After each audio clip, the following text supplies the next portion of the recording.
Shalom, irmãos. Podem se assentar. Bom dia.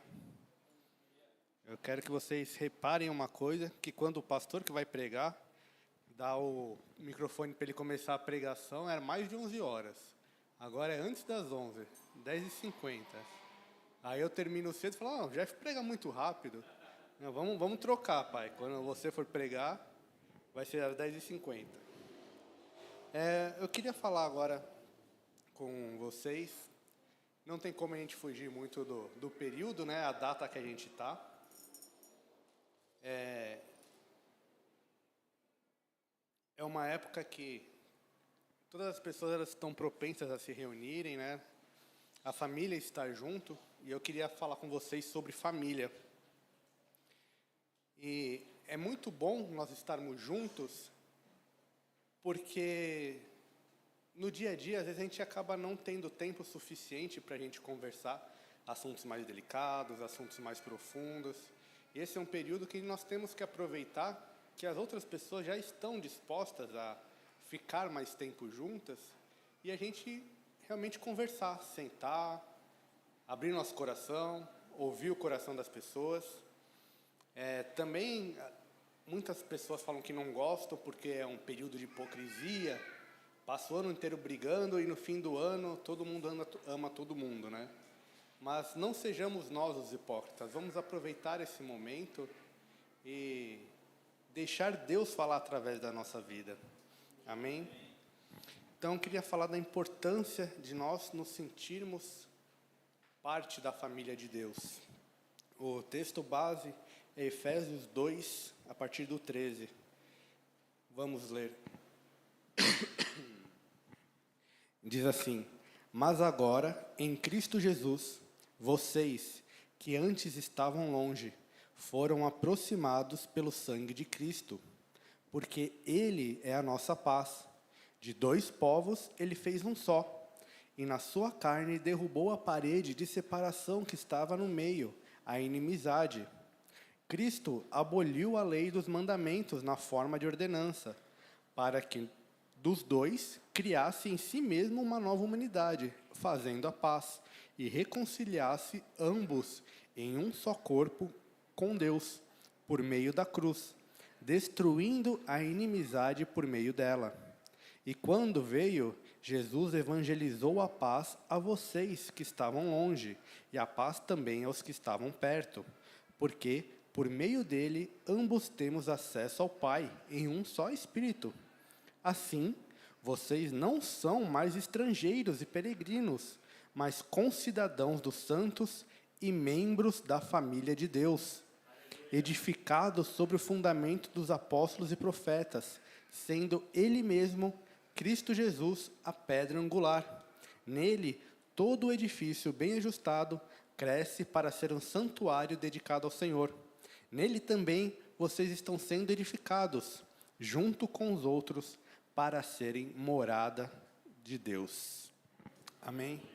Então agora, com o nosso coração sincero, reunindo em família, perto dos outros, nós podemos viver esse amor que Deus nos entregou. E nós não temos mais separação, nós não temos mais outros povos, agora somos um em Deus. Aqui Paulo está falando de um contexto de judeus e gentios, mas qual é o nosso contexto agora? Qual é a nossa situação?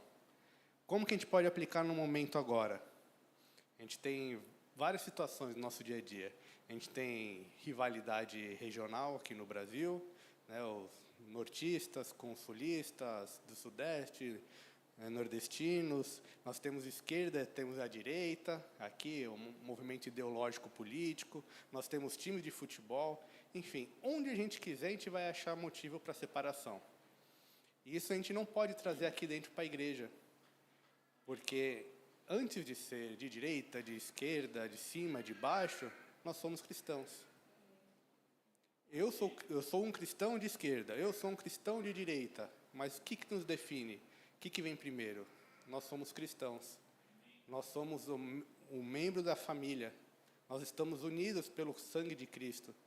Amém? Nós compartilhamos tantas coisas, não vamos deixar as situações separarem, criarem inimizades entre nós, não vamos deixar criar muros nas nossas situações, mesmo que nós pensamos diferente. E claro que nós temos nossas preferências, nós temos as nossas características pessoais, mas o que nos define é como nós colocamos Cristo em primeiro lugar. Amém? Então, é importante nós percebermos que somos parte da família de Deus. Antes de tudo, antes de nós emitirmos nossa opinião, antes de nós fazermos aquilo que gostaríamos de fazer, porque eu garanto para vocês, se nós tivermos isso na cabeça, a gente vai resolver mais da metade dos nossos problemas. A gente pensar que o outro também é membro, aqui falando no nosso caso, entre cristãos, são pessoas que também são membros de Deus, da família de Deus. É seu irmão. E falando das pessoas para fora, nós temos que criar um ambiente saudável para que as pessoas queiram entrar na família de Deus. E não criar situações para que as pessoas criem repulsa desse ambiente. A gente tem que tomar cuidado, porque às vezes nosso familiar normal aqui, a gente fala do irmão, eu falando do meu irmão, o Dani não sei o quê, não sei o quê, não sei o quê. Aí fulano fala, o Dani é difícil mesmo. Eu falo, não, mas calma aí, né? Eu falo, ele é meu irmão, você não pode falar. Mas como cristãos, a gente não pode falar isso para as pessoas de fora. Claro que a gente tem uma série de críticas a doutrinas, a formas diferentes, mas isso é uma discussão interna. Nós temos que acertar internamente essas doutrinas, essas formas de conversar. Nós temos que ter muito cuidado como nós expomos o ambiente cristão para as pessoas que não são cristãs. Amém? Porque ninguém vai querer entrar num lugar que a pessoa que está do lado de dentro está falando mal, né? Então nós temos que tomar muito cuidado. E o que significa estar na família de Deus? Aqui a gente vê no verso 14, fala assim, porque ele é a nossa paz, de dois povos ele fez um só, e na sua carne derrubou a parede de separação que estava no meio, a inimizade. Então, como a gente teve a pregação recente da pastora que falou sobre ídolos, o que faz a nossa separação, o que faz a gente não querer abrir mão são os nossos ídolos, são as nossas próprias vontades, os nossos anseios, o que nós julgamos como prioritário nas nossas vidas. Por que eu não abro mão de tal coisa? Porque é isso o que eu quero. Fulano não quer. Fulano é muito chato. Por quê? Porque ele quer que o copo fique coberto aqui. E eu não quero. Fulano que é chato. Não sou eu que quero deixar o negócio descoberto. É o fulano que é chato. Então, aquilo, estar certo, estar fazer as coisas do nosso próprio jeito, a gente se coloca como ídolo. Se coloca como, acima de tudo, aquilo tem que ser feito. Isso cria a inimizade. Isso cria essas barreiras que nos atrapalham. E Jesus veio e derrubou as barreiras. As barreiras que eram justas, Ele veio derrubar para que nós possamos ser unidos com Deus novamente. Amém? Não vamos reconstruir esses muros. Verso 15, Cristo aboliu a lei dos mandamentos na forma de ordenanças, para que dos dois criasse em si mesmo uma nova humanidade, fazendo a paz. Então, as leis, os mandamentos, eles são justos e o propósito deles era separar um povo fisicamente e culturalmente dos povos que estavam ao redor, para que na sua própria cultura os israelitas manifestassem a presença de Deus. E Jesus veio abolir, por quê? Porque agora não é mais cultural, agora não é mais cerimonial, agora é por ações, agora é pelo coração. Então não há mais um povo, nação, santo, independente, separado de tudo. Agora nós somos separados para viver entre os outros povos e mostrar a graça de Deus, a misericórdia de Deus com nossas vidas. atuando na sociedade, com a nossa atitude, as nossas vidas. Amém? Então, como nós faremos parte desse corpo? Nós vamos falar sobre ler 2 Coríntios 5. Algumas pregações atrás eu preguei sobre esse texto.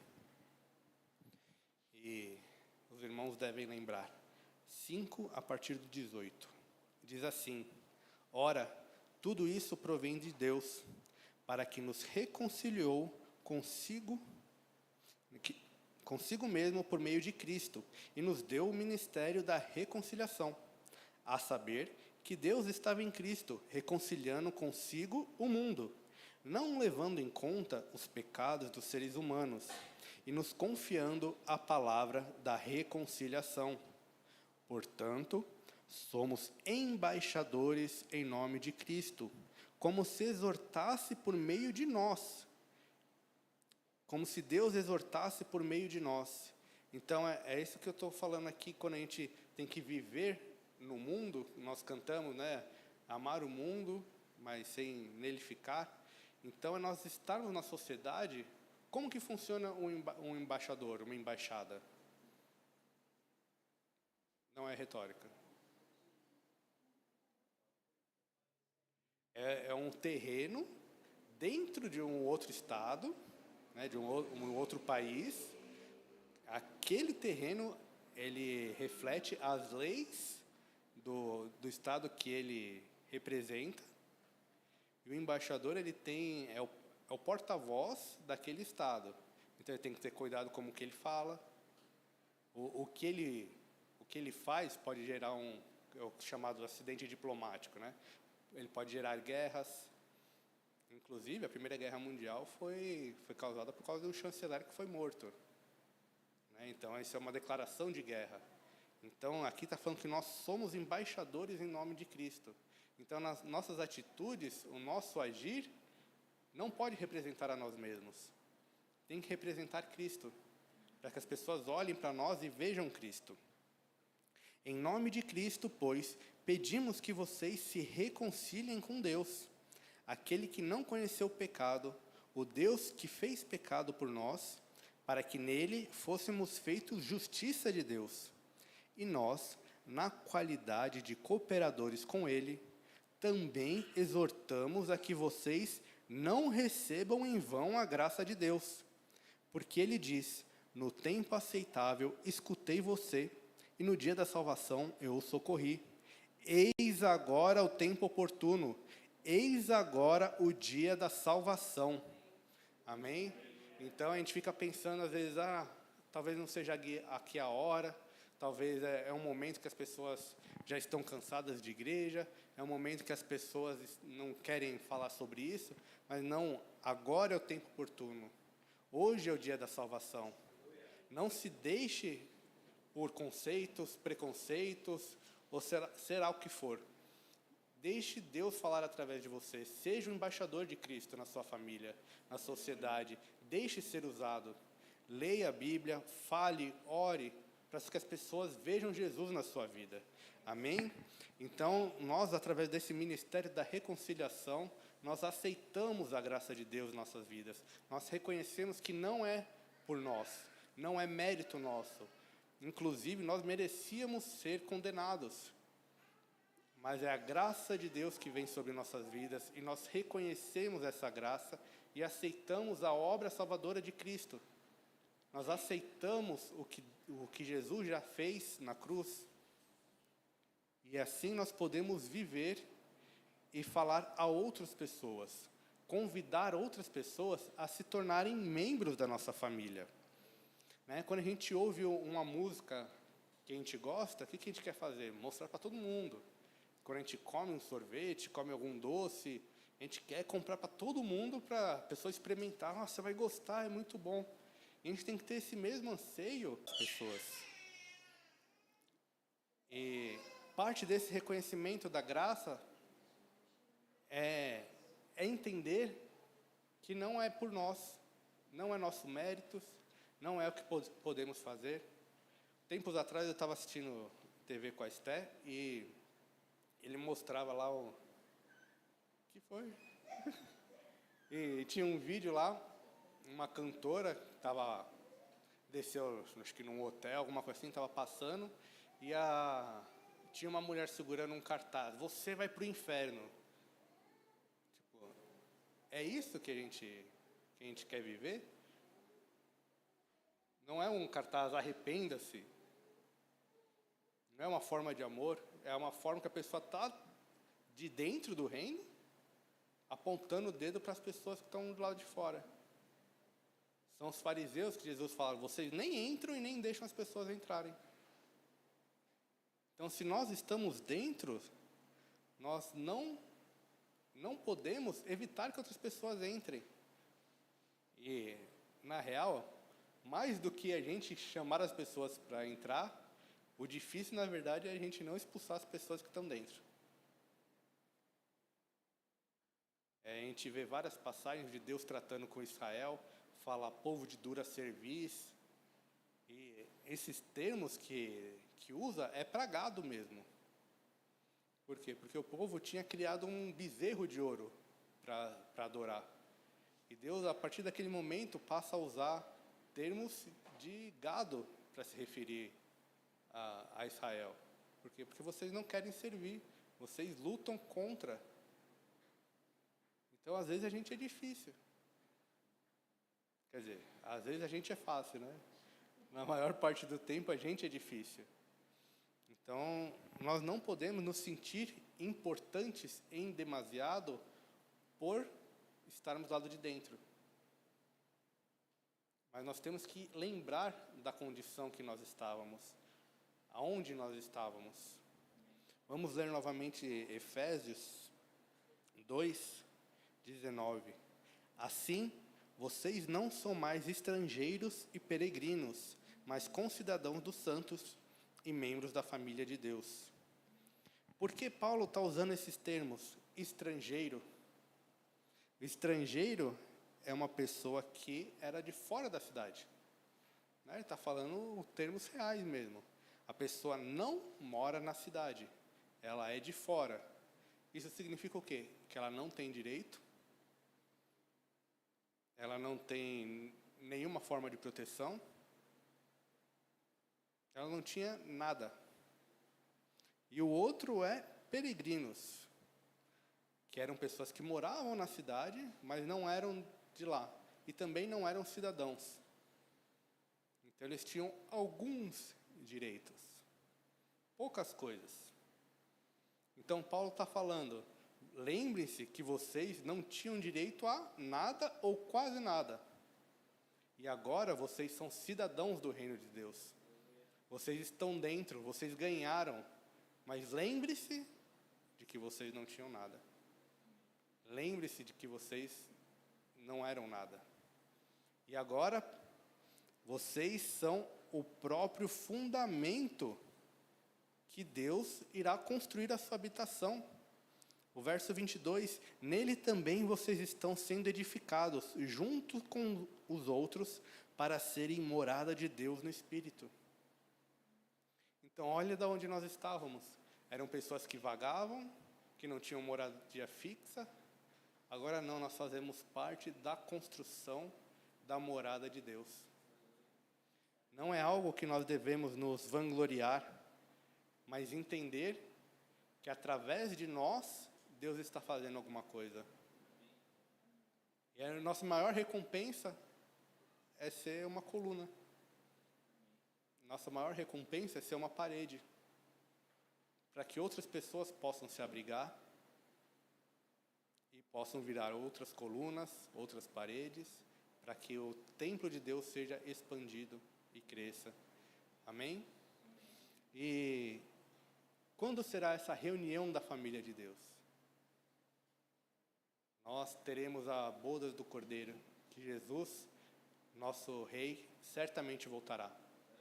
E Ele ajuntará para si os que são seus, e nós teremos esse período grande servindo de Deus, esse período eterno que nós estaremos à mesa de Deus, face a face com Ele. Amém? Mas agora nós temos uma prévia já.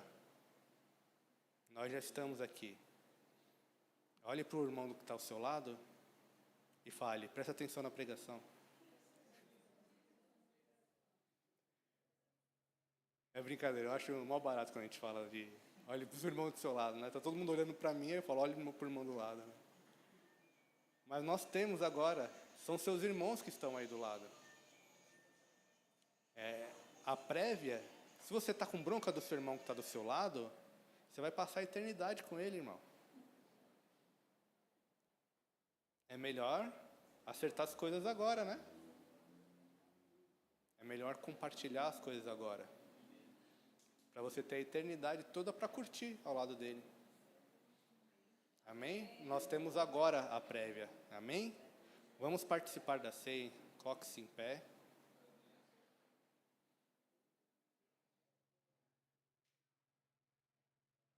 Chamo o pastor e a pastora para fazer a ceia.